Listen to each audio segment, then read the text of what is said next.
was an abduction. 11 seconds is all it took for a stranger to lure away 8-year-old Tori Stafford and forever change the lives of so many in Woodstock, Ontario. I get sick, but it's There's discussion, like, previous to the day of the event, with Mike saying, "Oh, would you ever kidnap somebody?" We went through a whole thing where, "Oh, you're just talk. You never do it. You're just talk. You're gonna do that today. You're gonna do that today." April 8th, 2009 was that day. Victoria was pretty much the first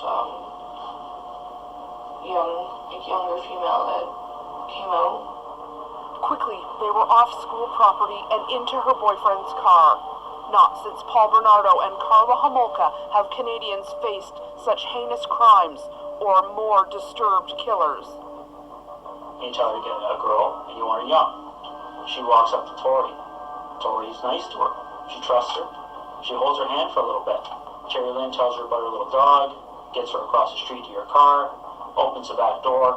Tori doesn't like it anymore. She pushes her in the car. And you start driving. Tori was last seen in Woodstock at 3:30 Wednesday afternoon. Hundreds of community residents have been working around the clock, helping in the search for Tori.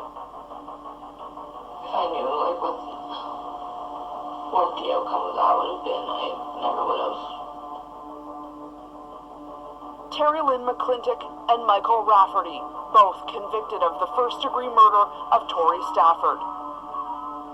It took just hours to destroy the innocence of a little girl, her family, and an entire town. Hey all you strangers. This is Strange the Lady. Strange the Kid is on a break. I have a couple of things that I'd like to say about this case. Terry Lynn is a horrific woman. For her to sit here and talk about how Michael Rafferty somehow convinced her that it would be a good idea to kidnap a child, an 8-year-old child, and that if she would have known the outcome, she never would have done it. I don't know what she was expecting. Whatever it was, there's no good reason. There's no good reason to kidnap a child. And for her to all of a sudden be devastated and horrified of what happened, she is just as guilty as he is. They both were in this together, 100%. No matter whose idea it was, they executed this together. She had many an opportunity to stop this from happening. She could have gone to the police at any moment. They stopped at Home Depot. They went out into the farmers' fields. There was 3 opportunities for her to stop this from occurring, and she never did.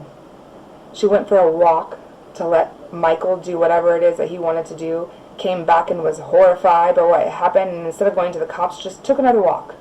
And then they came back, and they got rid of the body together. This is insane. She's not a victim. So weak to be convinced to do something like this is not a victim. They're the perpetrator of this crime, 110%. No woman should ever let themselves be convinced to do something like this. This case is just insane. Morning.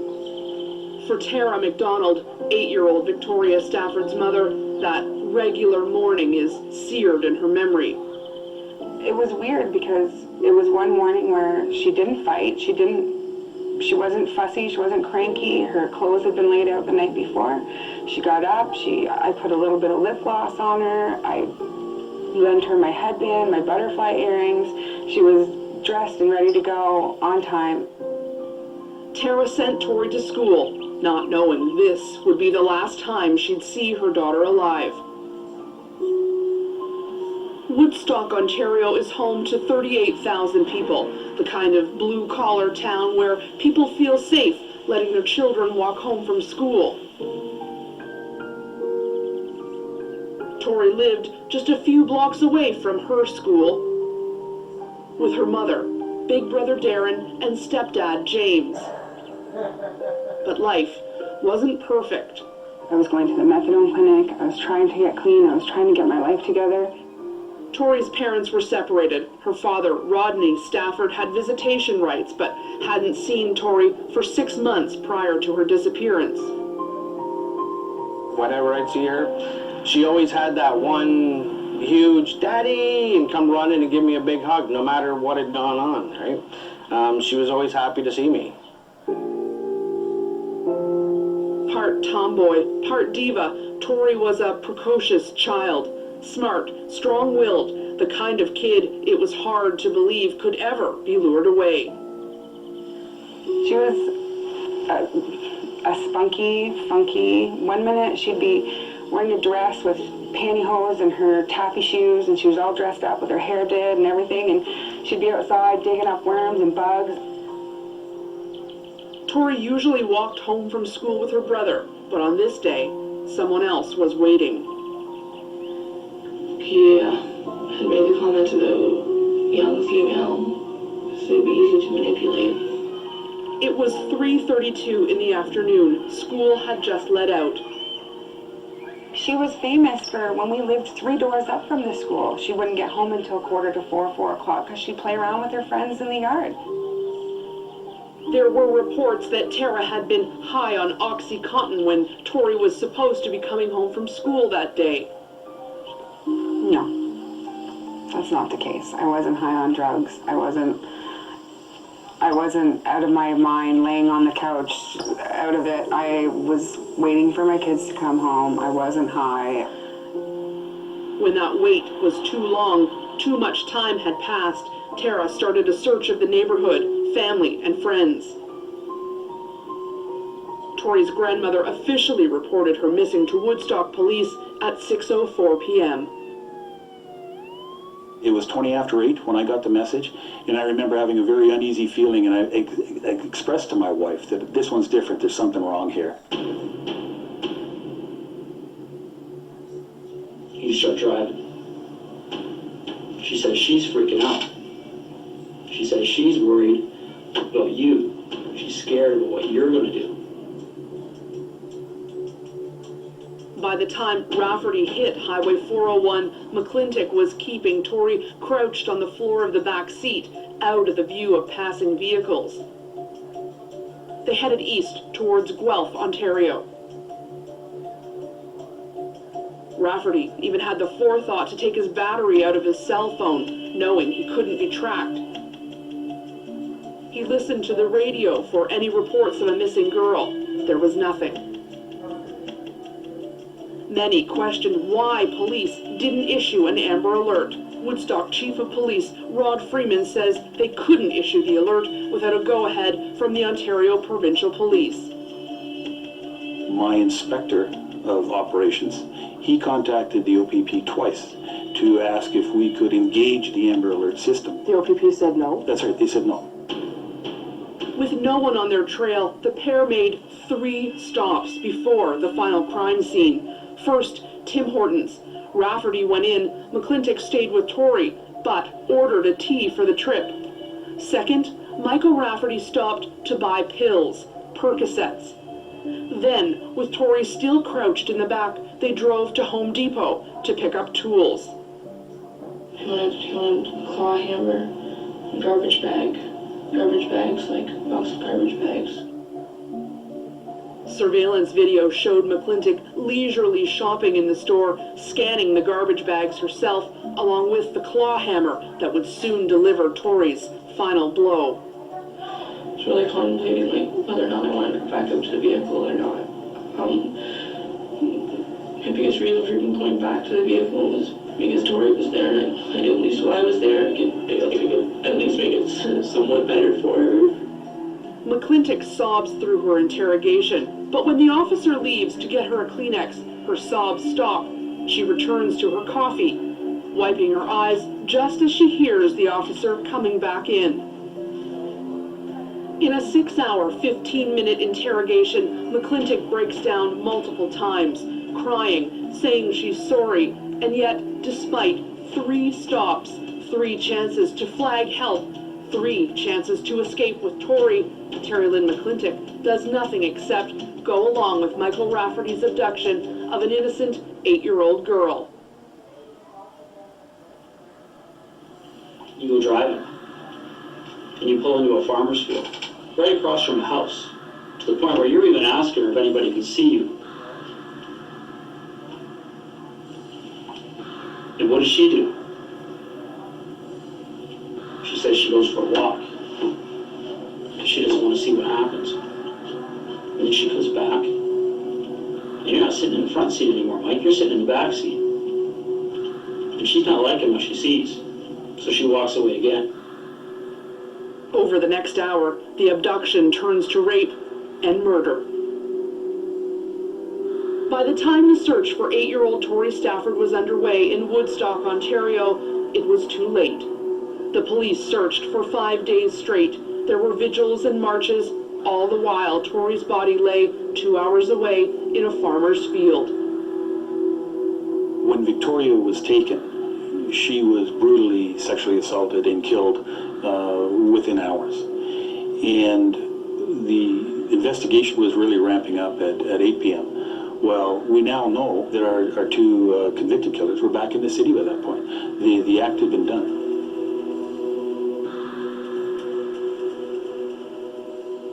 Days and weeks passed with no answers, no real leads. Where was Tori?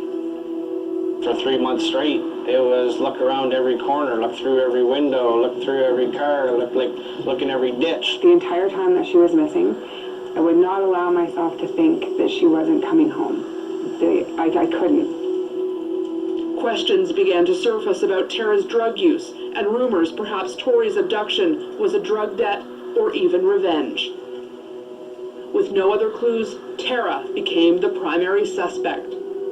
Why was I concentrated on so hard for so long?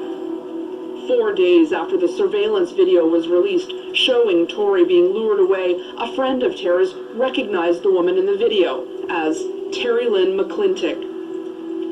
I called the police on April the 12th and said, that is Terry Lynn McClintock in that video. Tara recognized her because she had met McClintock before. She says she bought OxyContin pills from McClintock and her mother, Carol, at their home.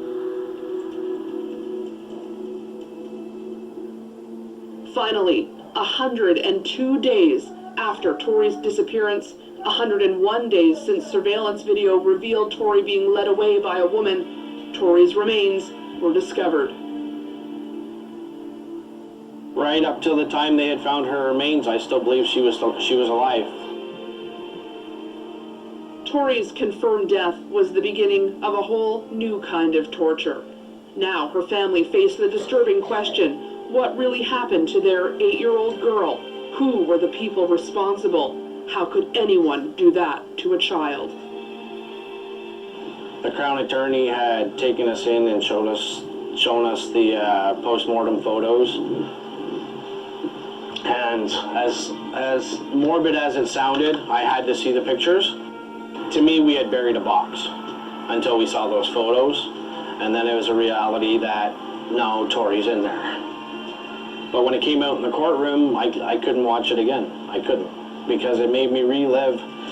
Any of the parts that made me relive the last 3 hours of her life just make me more and more angry, because it's 3 hours of her being scared, 3 hours of not knowing what was said to her, what was done to her, all we know is during the course of the last 3 hours of her life, she was abducted, brutally beaten, raped, tortured. When they told me that it was Terry Lynn McClintock and Michael Rafferty that had been charged, I was surprised and I was angered, because I had told them 4 days after Tori went missing that that's who that was. This story is that of nightmares. 2 people destroying the life of a child and her family, and even those of her community, for their own sick pleasure. These people murdered an innocent child, threw her away like a piece of trash. Terry Lynn claims she was talked into doing this. I couldn't imagine anyone being able to talk me into something so evil. if she was talked into it, all I can say is she is a weak-minded female with no regard for herself or any other human life. However, I do think she is just as horrible of a person as Michael Rafferty. If it wasn't for her, he wouldn't have had a child to take his sick fantasies out on. She took the child. They all made stops to get food, pills, and she even bought the weapon that ended this child's life. Both of these people are evil to their core. They deserve to spend the rest of their life behind bars, at the very least. In my opinion, they deserve so much worse. Lucky for them, I'm not the one they have to answer to.